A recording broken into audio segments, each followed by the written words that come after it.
Hello everyone, welcome to अज्जा for education. तो आज हम देखते हैं, कल आपने जो भी लॉन्चिंग व्हीकल्स में देखा था कि हम इंडिया के द्वारा अभी तक के 4 वेरिएंट बनाए गए हैं लॉन्चिंग व्हीकल्स के। कौन कौन से? एक SLV सैटेलाइट लॉन्च व्हीकल, फिर उसका एडवांस फॉर्म आया था ASLV ऑगमेंटेड या एडवांस सैटेलाइट लॉन्च व्हीकल, फिर उसके बाद आता है इसका भी advance form PSLV polar satellite launch vehicle, और आज हम पढ़ेंगे इसका भी एडवांस फॉर्म GSLV जो अभी तक हम इस्तेमाल कर रहे हैं। ठीक है, तो चलिए देखते हैं GSLV है क्या। GSLV मतलब जियो सिंक्रोनस सैटेलाइट लॉन्च व्हीकल। ये हमारा 4th जनरेशन है, क्योंकि आपने देखा था SLV पहला, फिर ASLV, फिर PSLV, और ये चौथे नंबर पे आ रहा है, 4th नंबर पे आ रहा है, इसीलिए हम इसको 4th जनरेशन कह रहे हैं। ये जो सैटेलाइट लॉन्च व्हीकल है, ये 3 स्टेज सैटेलाइट लॉन्च व्हीकल है। मतलब इसमें 3 ऐसे डिब्बे बने हुए हैं जिसमें फ्यूल है। इसमें सॉलिड, लिक्विड और क्रायोजेनिक, ये कुछ इसका फिगर होता है। ये आपके बूस्टर लगे हुए हैं इस तरीके से। ठीक है, इसमें सैटेलाइट रखा होगा। ठीक है, तो आप कह सकते हो कि ये 3 स्टेज हम कह लॉन्चिंग व्हीकल है, सॉलिड, लिक्विड और क्रायोजेनिक। इसमें जो फ्यूल वगैरह है, इसमें जो फ्यूल इस्तेमाल हो रहा है वो आप कह सकते हैं हाइड्रोजन हो सकता है, कोई भी फ्यूल होगा उसको हम लोअर टेम्परेचर पे रख के उसको हम क्रायोजेनिक में कन्वर्ट कर लेंगे। और ऑक्सीडाइज़र भी होगा। ऑक्सीडाइज़र सिंपल आप समझते हैं, किसी भी फ्यूल को बर्न होने के लिए ऑक्सीजन की ज़रूरत होती है।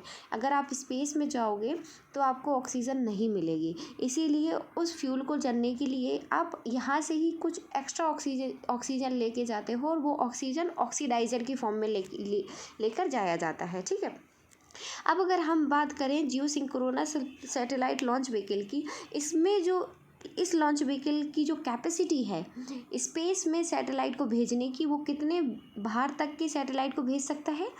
5000 मतलब 5000 किलोग्राम तक के सैटेलाइट्स के पेलोड को ये लोअर अर्थ ऑर्बिट में पहुंचा सकता है। अब अगर हम GSLV की बात करें तो इसके द्वारा कई सैटेलाइट्स को लॉन्च किया गया है, जैसे GSAT F09, GSAT 11 अभी आप देखेंगे। इनसैट सीरीज़ में अभी 3DR सैटेलाइट था, उसको भी भेजा गया था। अगर हम GSAT सैटेलाइट की बात करें, GSLV लॉन्च व्हीकल की बात करें, तो इसके 3 वेरिएंट हैं। पहले बनाया गया था GSLV Mach-1 Mk-1, फिर सेकंड इसका वर्जन, इसका एडवांस फॉर्म आता है GSLV Mk-2, फिर थर्ड आता है GSLV Mk-3। अभी तक का सबसे एडवांस लॉन्च व्हीकल यही है, GSLV Mk-3। इसे बाहुबली के नाम से भी जाना जाता है। ठीक है, अब अगर हम थोड़ा सा एक एक करके देखें GSLV Mach-1, Mach-2 और Mach-3 के बारे में। देखिए, GSLV जो Mach-1 था, इंडिया के पास जो पहले हम कह सकते हैं 2007 से पहले इंडिया क्रायोजेनिक इंजन का क्रायोजेनिक फ्यूल इसके पास नहीं था, खुद के द्वारा नहीं बना पाता था, इसीलिए इंडिया मोस्टली PSLV का इस्तेमाल करता था। आपने अगर मंगल मिशन मूवी देखी होगी तो उसमें आपने देखा होगा इंडिया के द्वारा जो मार्स मिशन भेजा जा रहा था उसमें PSLV का इस्तेमाल कर रहे थे। क्यों? क्योंकि हमारे पास GSLV हम इस्तेमाल नहीं कर पा रहे थे। क्यों GSLV इस्तेमाल नहीं कर पा रहे थे? क्योंकि GSLV के लिए क्रायोजेनिक फ्यूल की ज़रूरत होती है, और हम ये फ्यूल बनाने में कैपेबल नहीं थे। इससे पहले इंडिया ने रशिया के साथ एक डील साइन की थी क्रायोजेनिक इंजन को खरीदने के लिए, या ये टेक्नोलॉजी अपहेल करने के लिए 1996 में। लेकिन प्रॉब्लम ये आती है, रशिया तैयार हो जाता है इंडिया को क्रायोजेनिक इंजन की जो टेक्नोलॉजी है उसको देने के लिए, लेकिन इंडिया MTCR का मेंबर नहीं था। MTCR मतलब मिसाइल टेक्नोलॉजी कंट्रोल रिजीम का, इसीलिए इंडिया को रशिया के द्वारा ये टेक्नोलॉजी नहीं दी जाती है।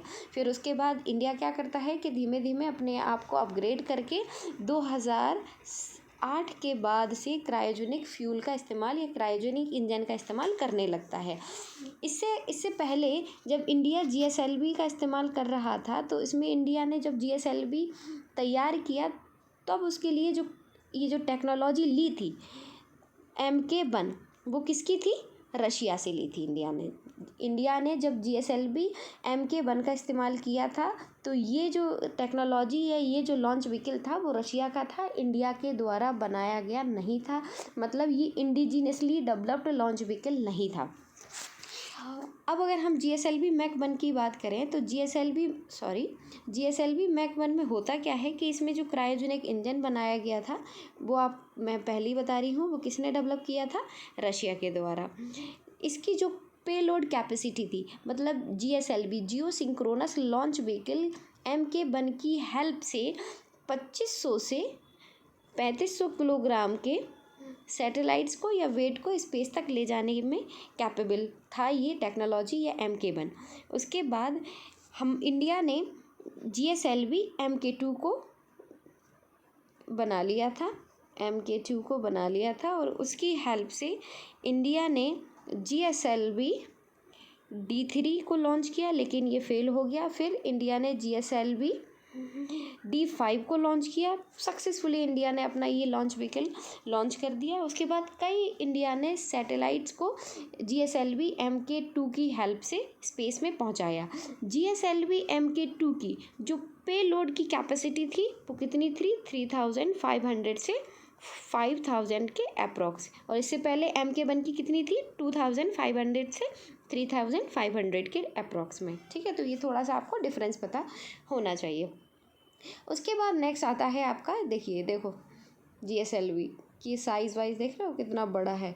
यहाँ पे ये आपके बूस्टर लगे हुए हैं, यहाँ पे जो सी लूप सिस्टम है, यहाँ पे आपका सैटेलाइट रखा होगा, यहाँ से थ्रेट स्टार्ट, उसको जब फ्यूल जलता है उसको थ्रेट मिलता है, इस तरीके से सैटेलाइट आपका लॉन्च व्हीकल उठता है, ऊपर जाता है। ये देखिए रॉकेट की तरह आपको लग रहा है। ठीक है, इसमें कुछ आपके कंपैरिजन करके बताए हुए हैं। पहले GSLV Mk-3 थोड़ा सा देख लीजिए।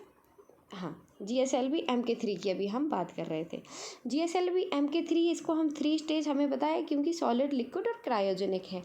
ये इसमें 4 टन तक वेट ले जाने की क्षमता है जियो सिंक्रोनस ट्रांसफ़र ऑर्बिट में, और 10 टन वेट ले जाने की क्षमता है कहाँ पे? लोअर अर्थ ऑर्बिट में। ठीक है, GSLV अभी इंडिया ने देखना कि इंडिया के द्वारा 2 इंडिजिनसली लॉन्च व्हीकल या GSLV के वर्जन बनाए गए। कौन कौन से? GSLV Mk-2 और Mk-3, क्योंकि Mk-1 हमने रशिया से लिया हुआ था।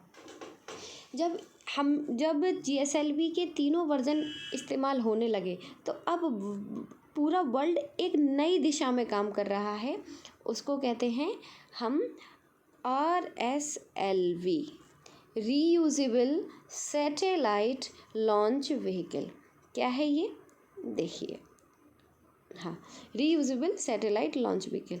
इसमें क्या है, अभी तक हम क्या करते थे कि ये हमारा जो सैटेलाइट लॉन्च व्हीकल है, ये इसके अंदर सैटेलाइट रखा है, ये जब गया तो ये जो डिब्बे हैं, ये हम सिंपल कह सकते हैं स्टेजेस, ये जलनी स्टार्ट हुई।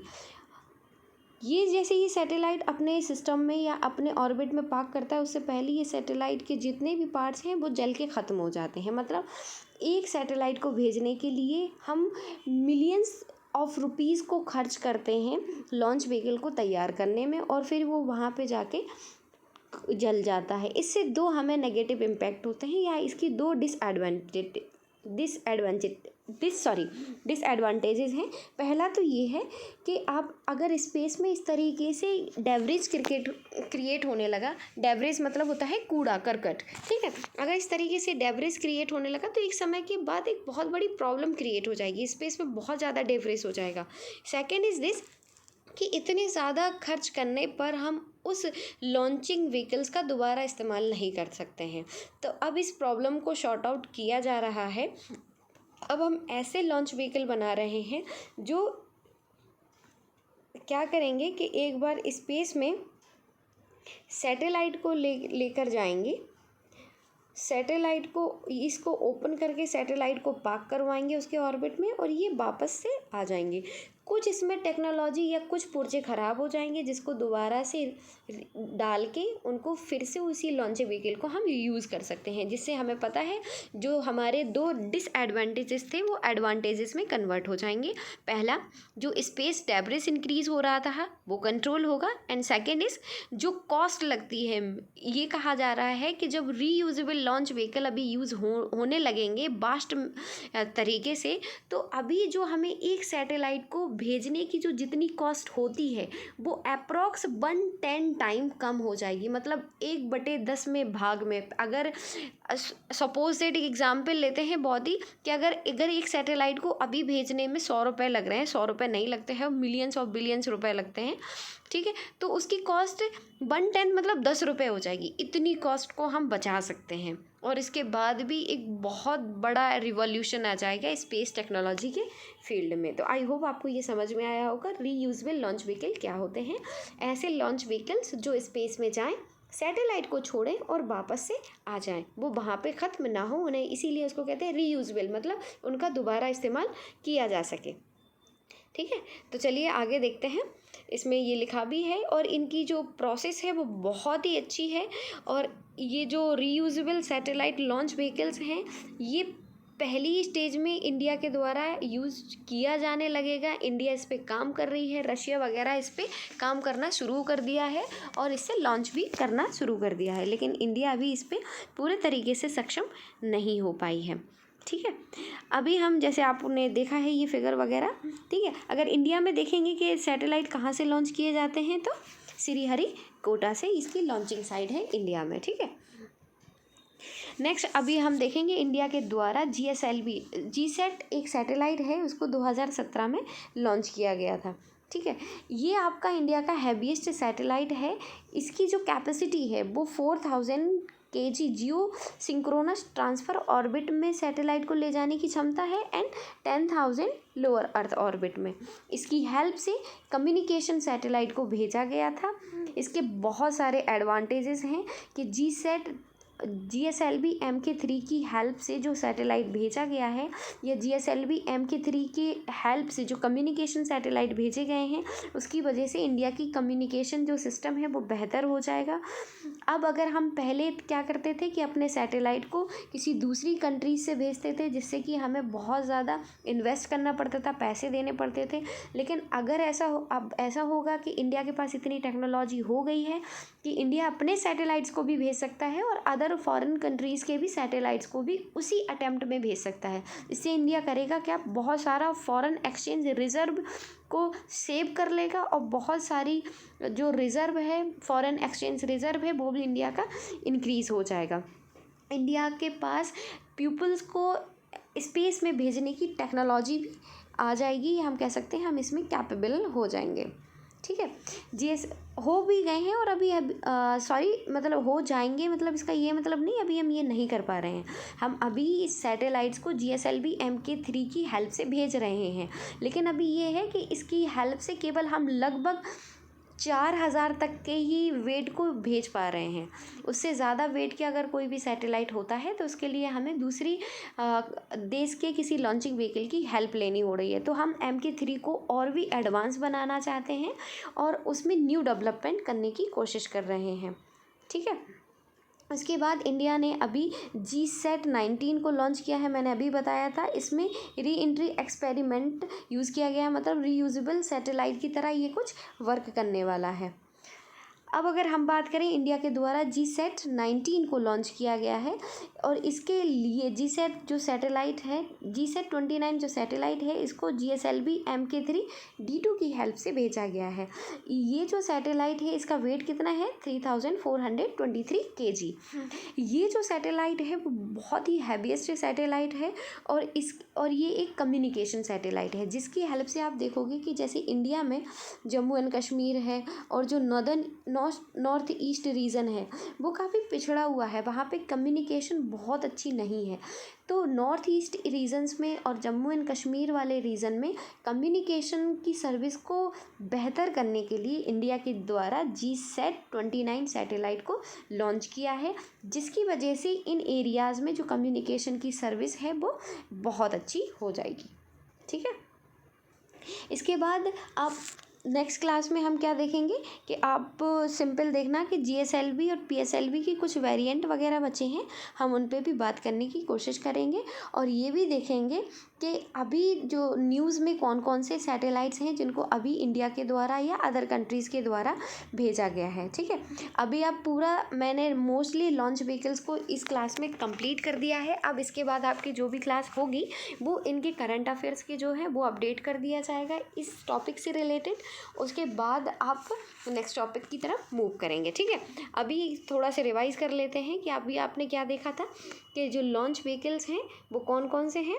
एक तो एसएलवी है, फिर ASLV augmented satellite launch vehicle, फिर थर्ड आता है आपका PSLV polar satellite launch vehicle, and next आता है आपका GSLV geosynchronous satellite launch vehicle. और उसके बाद अब न्यू वर्जन आ रहा है RSLV reusable satellite launch vehicle. Okay, इसके बाद आपने जो एसएलवी देखा था इसमें आपने देखा था इसको फर्स्ट जनरेशन कहते हैं। 4 इसमें स्टेजेस होती हैं, सभी क्या हैं solid solid solid solid solid. ASLV में 5 स्टेजेस हैं, पाँचों के 5 सॉलिड। पीएसएलवी में आप क्या कहोगे 4 स्टेजेस हैं, सॉलिड लिक्विड सॉलिड लिक्विड। और जबकि आपके जीएसएलवी में क्या है, जीएसएलवी आपका 4th जनरेशन है और इसमें 3 स्टेजेस हैं, सॉलिड लिक्विड और क्रायोजेनिक। एएसएलवी आएगा, एएसएलवी जीएसएलवी से इतना डिफ़र होगा कि केवल ये क्या करेगा, किसी भी सैटेलाइट को एक बार ले जाएगा और लॉन्च व्हीकल वापस आ सकता है। मतलब लॉन्च व्हीकल को हम रीयूज़ करने में कैपेबल हैं, उसको दोबारा से हम यूज़ कर पाएंगे। उसके बाद आपने ये देखा कि जीसैट या हम जीएसएलवी के कुछ इम्पॉर्टेंट वेरिएंट्स हैं या कुछ इम्पॉर्टेंट वर्जन्स हैं। जैसे हम बात करें जीएसएलवी MK1, जीएसएलवी MK1 जो इंडिया ने इस्तेमाल किया था वो किसका था, रशिया का था, इंडिया का खुद का नहीं था, बिकॉज इंडिया MTCR का मेंबर नहीं था, जिसकी वजह से इंडिया को क्रायोजेनिक इंजन की फैसिलिटी प्रोवाइड नहीं की गई थी। उसके बाद 2007-8 में इंडिया ने अपना खुद का क्रायोजेनिक इंजन बनाया, जिसके बाद से इंडिया जीएसएलवी MK टेक्नोलॉजी का इस्तेमाल करने लगा। तब इंडिया ने पहली बार जीएसएलवी MK2 से स्टार्टिंग की, जीएसएलवी MK2, और फिर उसके बाद इंडिया ने जीएसएलवी MK3 का भी इस्तेमाल करना शुरू कर दिया। ठीक है, इसके बाद से ही इंडिया ने अभी GSAT 29 और GSAT 19 उसके बाद भी कई सैटेलाइट्स को लॉन्च किया हुआ है। इसके बाद अगर हम थोड़ी सी बात करें, इंडिया ने GSAT 31 को भी भेजा हुआ है, और GSAT 31 को भी इंडिया ने जीएसएलवी MK3 की हेल्प से ही भेजा हुआ है। ठीक है, इसके बाद से अगर हम बात करें और करंट अफेयर में आगे आप देखेंगे इंडिया ने GSAT 11 को भी भेजा हुआ है।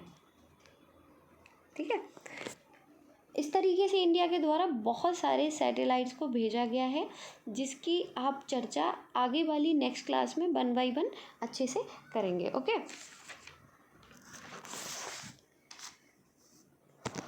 तो आज की क्लास को हम यहीं वाइंड अप करते हैं। नेक्स्ट क्लास में आपके नेक्स्ट टॉपिक को और करंट अफेयर्स के टॉपिक को देखेंगे। आई होप आपको मेरी बताई हुई इन्फॉर्मेशन अच्छी लगी होगी। Thank you so much, bye bye.